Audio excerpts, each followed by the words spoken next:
Hoy, además de tener el secretario de la Vivienda, tengo algo que no le había dicho a producción, así que no se preocupen, esto es de mi parte acá. Hoy yo estuve ante el Tribunal Supremo de Puerto Rico en la vista oral para saber si se puede hacer o no, si es constitucional o no, la consulta de agosto de la fianza y de la reducción de la legislatura. Y obviamente ese tema lo hemos tocado otras veces y no voy a entrar en ese tema ahora, pero sí hoy.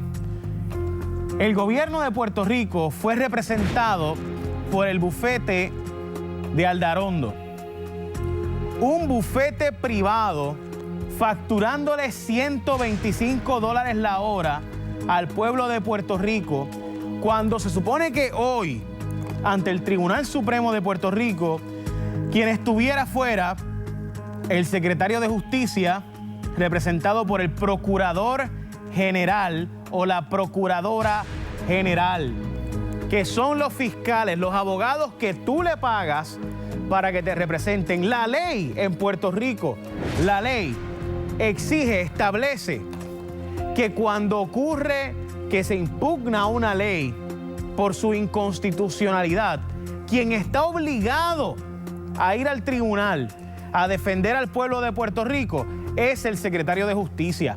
Quien está obligado en ley es el Procurador General, que es el brazo fiscal, el brazo del gobierno del Departamento de Justicia. Y da grima cómo el gobierno de Luis Fortuño le dio hoy, escuche bien, hoy, la vista ante el Tribunal Supremo. No fue el secretario de Justicia, que por ley está supuesto a ir, no fue el Procurador General o la Procuradora General como estaba supuesta a ir, no. Fue el bufete de Alvarado, un bufete privado y bastante caro. Hoy no cobró tanto, presuntamente. La pregunta que yo le hago al gobierno es, ¿por qué le mandan a un abogado de bufete privado?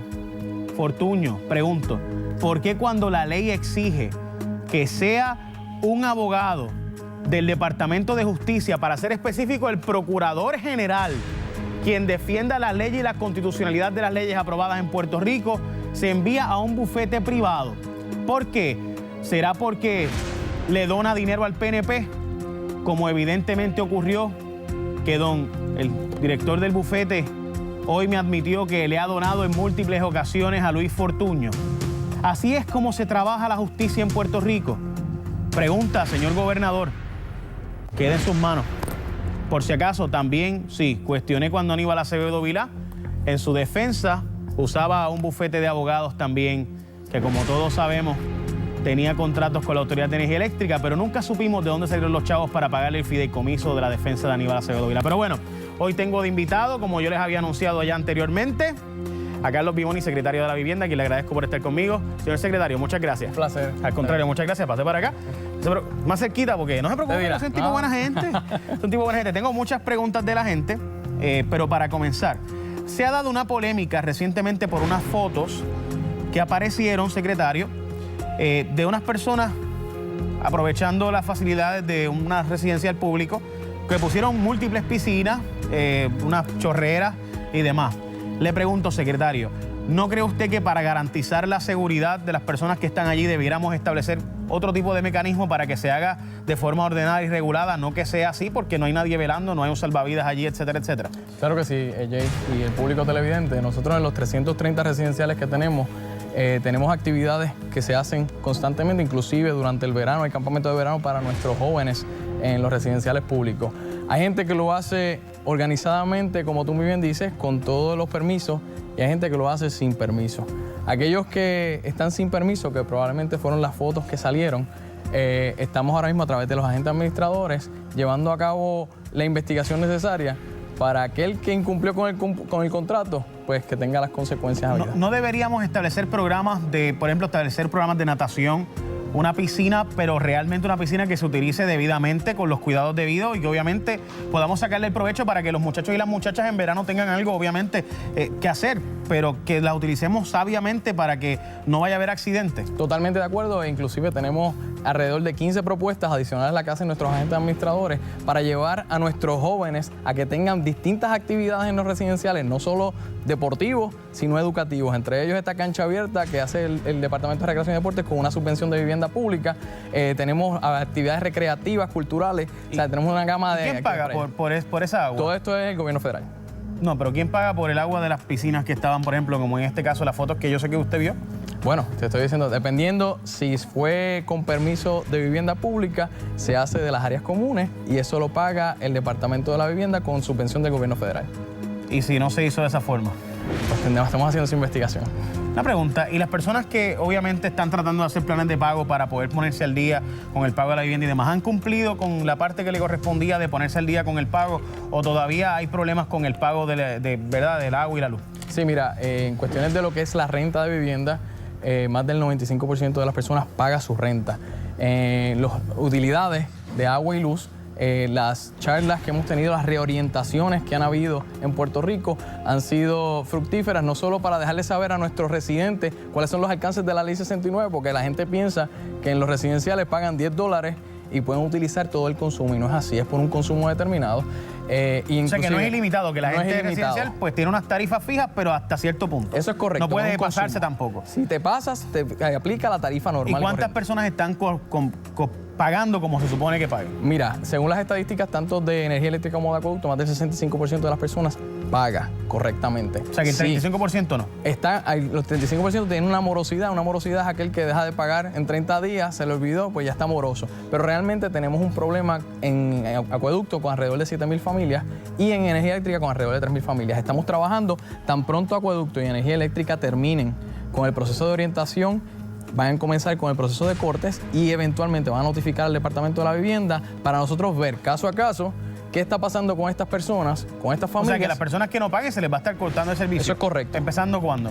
Después de las elecciones, para no afectar a Fortuño. No, a partir de julio. ¿Estás seguro? Porque Fortuño necesita los votos, hacen falta. No, cada corporación pública tiene que asumir su responsabilidad, igual que el Departamento de la Vivienda. A partir de julio comienzan ellos a hacer el proceso de corte, notificarán al Departamento de la Vivienda. ¿A partir de noviembre qué? A partir de julio.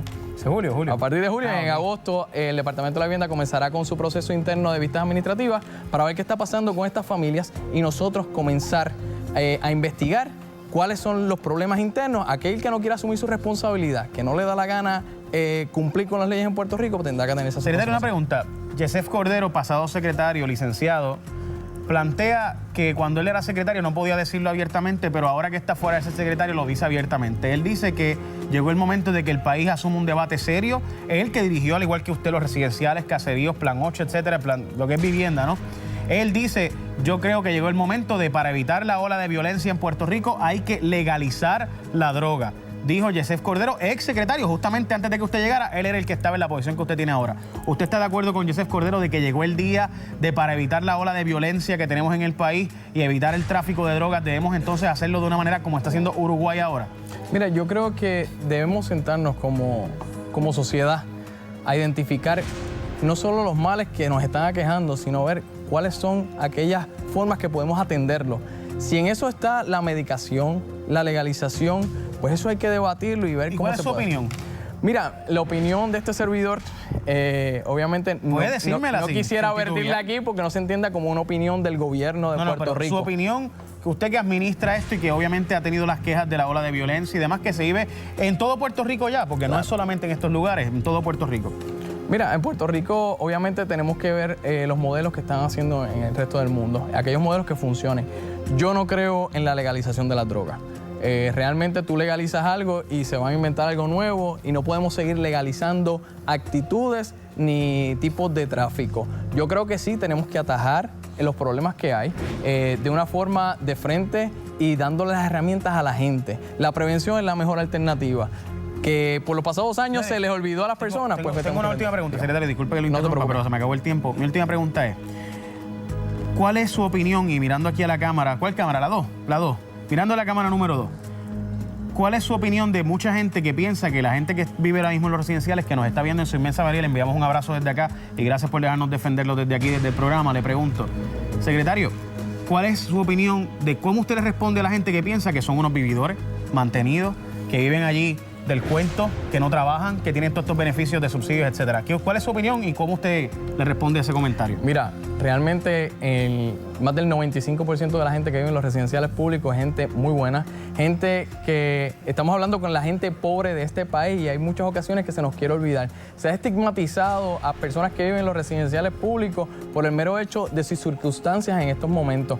Pero en Puerto Rico todos nos sentimos muy orgullosos cuando los jóvenes de la Libre de Música ganaron la medalla de oro. 7 jóvenes de esos eran de residenciales públicos. Hoy día muchos de los jóvenes que están representando a Puerto Rico en el baloncesto superior vienen de los residenciales públicos. Yo creo que eso es lo que tenemos que estar fomentando, las caras bonitas, la verdadera cara del caserío. Y obviamente le agradezco, secretario. Voy a ver Por Amor al Caserío, la obra de teatro, la voy a ver. Excelente, la vamos a grabar. Sí, lo sé, así que vamos a estar viéndola para ver qué, obviamente, que ustedes piensan. ¿Qué tú piensas? ¿El secretario de la Vivienda fue honesto? ¿Piensas que contestó seriamente? ¿O piensas que en los residenciales y caseríos lo que hay es un montón de personas que no merecen el endoso del pueblo? ¿Qué tú piensas? Me gustaría saber qué piensas de lo que dijo el secretario Vivoni aquí. Muchas gracias, secretario. Un placer. Así que adelante, Raymond. ¿Qué es eso, Raymond? Adelante.